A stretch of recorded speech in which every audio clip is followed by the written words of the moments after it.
Thank you for the great and kind introduction. President Brashani, thank you for your hospitality today. It's really great to be here. Thank you all for your warm reception here this afternoon. It's a nice, cozy little group. It's a beautiful North Dakota day, and I appreciate that you're spending a little time indoors this afternoon and here on a great day in America. And it certainly is. I appreciate the invitation to be here today to honor the 150th anniversary of the United States Department of Agriculture. When Dwayne asked me to speak today, he said, well, it's 150 years of the land grant institutions, and we're going to have all kinds of opportunities to visit about that. But we wanted to get a little perspective on the department and see how that goes. And I have to tell you, I suppose I'm most honored to be here to talk about USDA because I did have the opportunity to head up that really great department. And it was a good post. I have to tell you, I thoroughly enjoyed my all too short time there before they kicked out the old administration and brought in the new. Kind of kicking and screaming, by the way, because none of us really wanted to leave after being there. But political change does bring turnover in federal agencies. And I'm proud to have been there at USDA for that all too brief period of time. And Doug mentioned in his introduction that we had to restructure the implementation of the 2008 Farm Bill because it hadn't been done before in a transition between two different administrations. And we had to make sure that we had the system in place assigned so that we could have an orderly transition in the midst of the implementation of a very important piece of public policy and legislation in our country. And it is, so it changes over elections. And it's election day today. So I hope that all of you have voted already or are going to vote on your way home from this event like I am. And if you want to talk about politics with your neighbor, if you want to visit about who you should vote for, chat a little bit about some of the measures that are on the ballot, get up, go for coffee. I know you just had lunch. If you have to go to the bathroom, share a joke, visit amongst yourself, just get up and leave. Do whatever you'd like to do. As a former governor, I'm used to visiting with the legislature. My apologies to the legislators that are here today, but we are here to talk at this Land Grant Summit and learn about the tremendous foundation that universities have made for the agriculture sector in our economy. And the fact that really the whole social and economic fabric that we enjoy is woven together with the partnership between farmers and ranchers and landowners and legislators and universities and various local and state and federal government departments and agencies come together to create this tremendous agriculture strength in our country. And watching over all of it is the United States Department of Agriculture. Recently, at the invitation of Secretary Vilsack, all former living secretaries of agriculture gathered in Washington, D.C. to celebrate the 150 years of USDA. Much of the conversation centered on how unique this wonderful organization is from other federal departments and how proud we all are of the mission and the employees of the USDA. In 1862, when President Abraham Lincoln founded the USDA, he called it the People's Department. He called it the People's Department because it affects so many people's lives in so many ways. Now, 150 years later, the USDA has grown to touch somehow, some way, every person's life every day. President Reagan mentioned this phenomenon when he was talking about United States agriculture policy. 40 years ago, he said, the government decided to solve some of the problems of farmers. Now, 40 years and scores of billions of dollars later, we only have a third as many farmers and 3 times as many employees in the Department of Agriculture.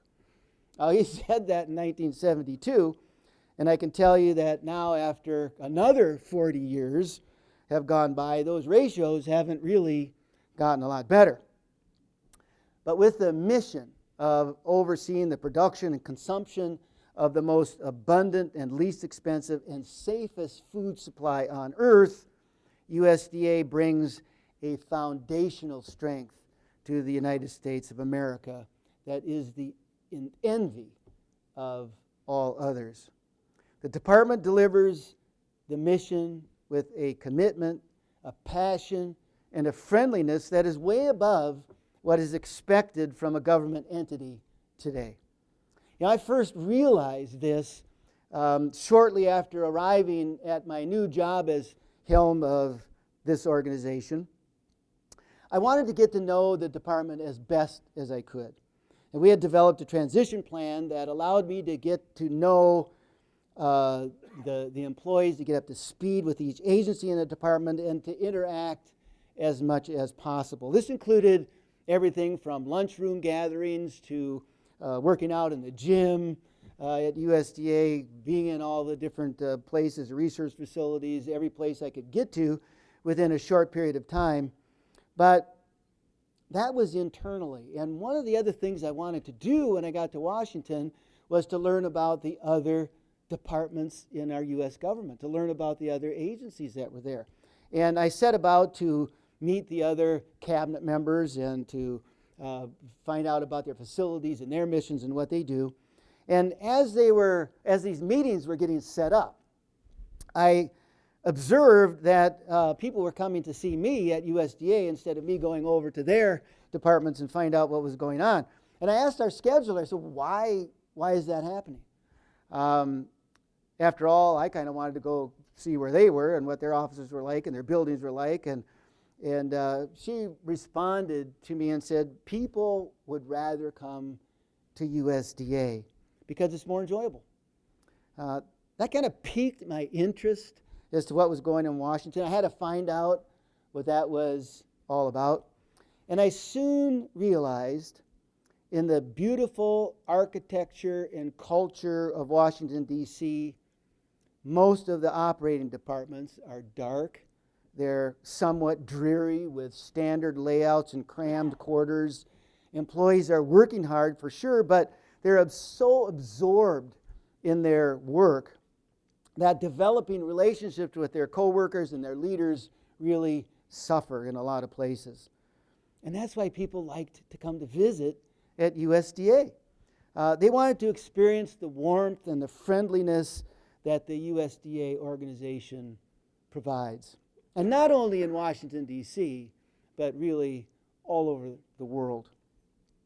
Agriculture tends to be nonpartisan, with the focus not on politics, but on making people's lives better through good nutrition and good food.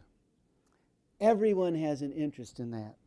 And while there sure are differences of opinion about how to go about things, the productive capacity of our soil and our natural resources give us a foundational strength that's pretty tough to politicize. A healthy, comfortable, and secure population makes our country stronger and smarter and better and more competitive than anyone else. It produces a culture of hard work and courage and justice that really shapes our society. The willingness to share the bounty and to lend a helping hand to someone in need comes naturally to those who work the land. And it creates people steeped in high character and values that generate our neighborhoods and our homes and our communities. The people who are interested in that arena of agriculture are those who go to work at the USDA. They understand hard work. They have a desire to accomplish the tasks at hand. Employees are smart and accomplished and focused on delivering the goods and services that farmers and ranchers and landowners come to expect all across our country. At the same time, employees remain focused on the nutritional needs of women and children and of those in need. And they do it all with a neighborliness and a friendliness that we come to expect when we grow up in rural areas and on the land. And I sure grew to appreciate during my time at USDA. NDSU's recipient of the 2011 Agribusiness Award and former USDA employee Alan Johnson probably said it best. Farm kids are taught to show up a little early, stay a little late, and do a little more than is expected. Now, USDA is a federal agency, and maybe showing up early is a little stretch. But with more than 100,000 employees, there's a bureaucracy there for sure. But in general, USDA employees are honest and caring and hardworking and want to do a little more than what's expected from a government employee. And today, more than ever, we need to take that and strengthen our foundation of high character and honesty and individual effort, things that we learn from the land, so that the United States of America will continue to grow and flourish. And USDA is always going to be there leading the way. But beyond the USDA, I wanted to talk a little bit today about the agriculture economy and the global marketplace as well. First, I have to talk a little bit about our state. It's a good deal to be from North Dakota these days. In the past, we were known mostly as a quiet, cold, and out-of-the-way state that was up against the border of Canada in the central part of our country. But today, as I travel around the country, as I travel around the world, people are talking about North Dakota, the state that has the best economy in the United States of America, the lowest unemployment rate, $1 billion surplus in the state budget. Everybody spent that about 4 times, by the way. But that's a position that most states in our country would love to be in today. Matter of fact, most countries around the world would love to be in that financial situation today. And what are our strengths? What got us there? Energy and agriculture. In the last 2 decades, North Dakota has gone from the 8th largest producer of oil in our country to, in the beginning of this year, overtaking California to move into the number 3 slot, and last month surpassing Alaska to become the 2nd largest producer of oil in the country, except for only Texas, which is number 1. We have wide open spaces and miles of good and rich and natural resources and productive soil. And we're fortunate to be the number 1 producers of wheat and barley and flax, sunflower and edible beans and oats and canola, or number 2 in honey and 4 in potatoes and sugar beets. We have this land and the productive capacity that is lifting us above and beyond everybody else. In the beginning, our state was home to the big bonanza farms when our country was just being formed. And now it's the place where we see the most productive, efficient, and profitable farms in the nation. And how did that happen?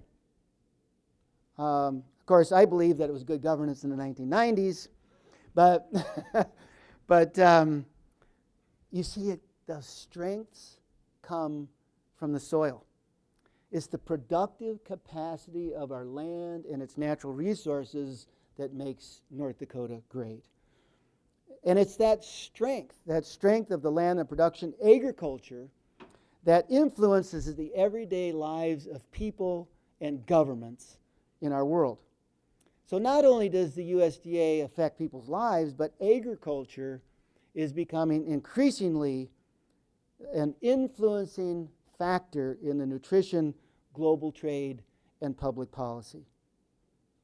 When I was in Washington, D.C., as Doug mentioned, I operated the 4th largest government agency with big-time budgets and lots of people, 107,000 employees. The ratio of employees to farmers and ranchers is about 5 to 1 in the United States. Now, as a conservative, I think that's way too many employees, and we spend too much money trying to help agriculture instead of just standing out of the way and letting the productive capacity and the tremendous ability of the soil to produce and direct the results.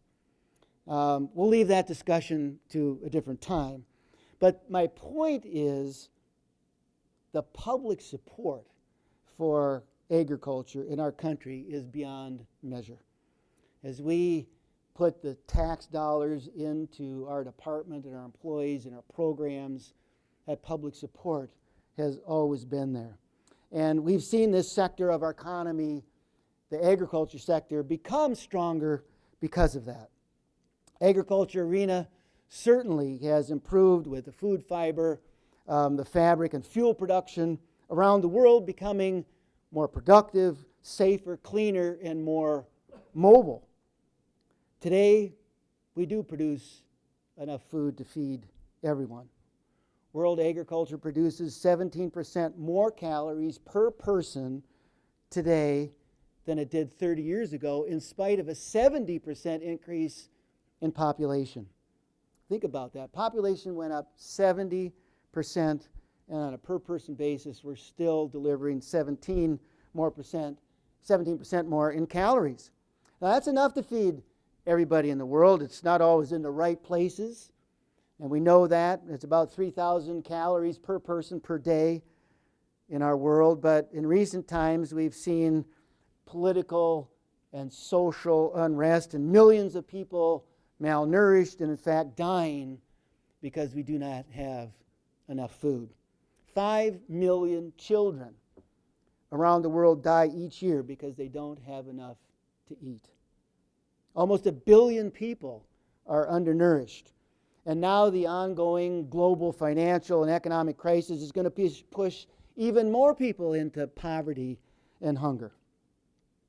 And that problem, once again, is going to fall on the backs of farmers and ranchers.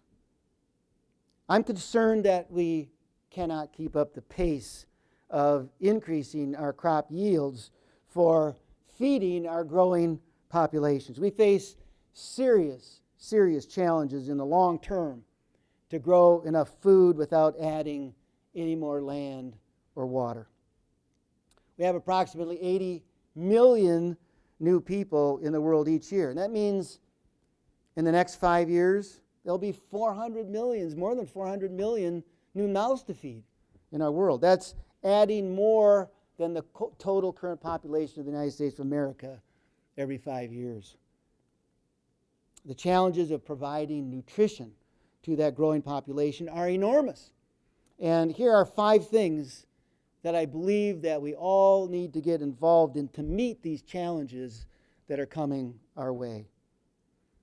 First, we have to help shape public policy.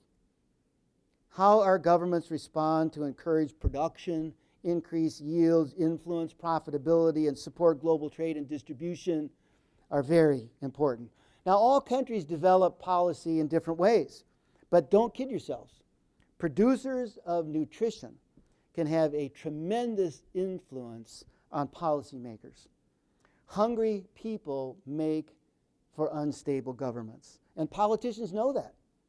They will respond to agriculture, ideas, and experiences and knowledge when you put forth policy initiatives. And you simply have to get involved. The time is now. Our populations are growing. Things are moving. But public policy that's initiated today takes 8 and 10 years to fully come to force. So we can't wait. We have to get out in front of food production because declining yields of commodity products around the world are happening at a time when we need increased production to keep up with our accelerating population and economic increases. We need to seek out and identify strong leaders. Get to know them and support them. Get them elected or appointed or do whatever you can to get them in a position to help policies move agriculture forward. I think the second pressure we have to face is policy sustainability. If we can recognize the long-term aspects of policy generation and implementation, how do we maintain that direction long enough for those policies to take hold? How do we keep that long-term focus at a time that's especially hard with today's political climate? It seems that as if every election cycle, someone or some group gets into power who promises change and advancement and better times. So there's always pressure to initiate something new. There's oftentimes we move away from the very things that are just starting to take hold because we've got new leaders in place. I know that when I got to the governor's office, I had identified some things on the campaign trail where I said, when I get there, I'm really going to change this and that. But when we got there, and we're sitting in the office, it was kind of like the dog actually catching the tire on the school bus that went by. It's like, what do you do now? Fortunately, we were able to step back and recognize that there were some trending issues, and instead of changing direction, we figured out ways that maybe we should enhance or accelerate those efforts instead of going off into something new.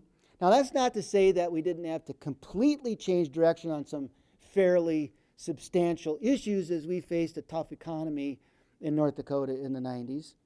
But when that happened, we recognized again the necessity of the long-term aspects, and we went to work to include future leaders in recognizing what we were doing, the reasoning behind the policies, and we encouraged them to learn about it and watch it so when they got to the top dog places, they would be inclined to support the direction, not necessarily the exact policies, but the direction in which we were going. We also took great pains to educate the citizens as to where we were going so they would understand where their support was needed and why, so that we could continue to move forward. And here's how I think that will kind of manifest itself in the agriculture arena. As we face the pressure today to produce more food, there are going to be leaders who look at the short-term problem of feeding their people and respond by trying to bring more land into production. Clear-cutting forests and plowing up virgin land is really not the answer. Forcing people onto the fields like they're doing in some African countries today to increase production, it works for a while. But long-term, that effort fails as well. Better are the policies that encourage research and experimentation, developing new farm methods, kind of what land-grant universities' missions are all about. But providing for a long-term, reliable, growing food source is absolutely necessary, but raping the land and exploiting the people is against everything that agriculture stands for. And we have to make sure we cannot let that happen. I hope you go home today and focus on good stewardship of the land and our resources to provide the sustainability of food production. Next, we need to talk about globalization. As we develop the food supply, it's easy to recognize that we can produce more nutrition in some parts of the world than others. Soil conditions and weather patterns allow for specialization in some crops in one area and others in another place. And consumption patterns are changing around the world too. So as the middle class develops in emerging countries, not only are the needs of yield increases taking place, but the types of products and the processing of products and acceptable foods are all changing around the world today. So we have to be aware of the need to move our crops and our machinery and our support services across borders and especially among political alliances. We have to break down the barriers that are in place that block food from reaching the people who need it most and who want to consume it. Too many governments develop protectionist policies in the name of securing food supply that actually resist investment and reduce availability. And to create the most efficient and most productive generation of food, we must open our borders enhance the movement of goods and services, and allow the production of crops and livestock to answer the call for more food. Next, we have to talk about water. And I believe that the supply of good quality and productive water is being totally ignored in the global community today. Again, with the short-term need for water in industrial and agriculture and community issues, we're not focusing on saving this precious natural resources for the future. We're focusing on figuring out ways that we can use it today. As a former governor and former U.S. Secretary of Agriculture, I have had the opportunity of first-hand knowledge of the enormity of the challenge of keeping our streams and lakes and tributaries and aquifers open and clean and well-balanced and capable of delivering the life-generating qualities for our people, our fisheries, and our agriculture production. I'm running out of time here, and I want to try to keep you on schedule, but enough said about the need to focus on the long-term development of our water resources. Please, please educate yourselves on advancing ways to keep our water clean and safe and useful and productive. Number 5 today is economics. I thought that was an appropriate number 5, being here in Berry Hall and Ag Country Auditorium, and focus, which is a building that's focused on agribusiness and agroeconomics. I think it's really important. I'm going to leave the statistics and the trends and the analyses to the economists. I'm sure you'll appreciate that. Expert like NDSU's Bill Wilson. Bill Wilson can always get you up to speed on where we are with economic issues in the agriculture arena. But I do hope that you understand the importance of dealing with cyclical commodities and how the laws of supply and demand really work. Commodity prices affect revenues. I mean, they just do. They affect inputs and they affect transportation costs. Back in 2008, in Washington, D.C., I oversaw a shipment. We purchased some commodities to send out for food aid.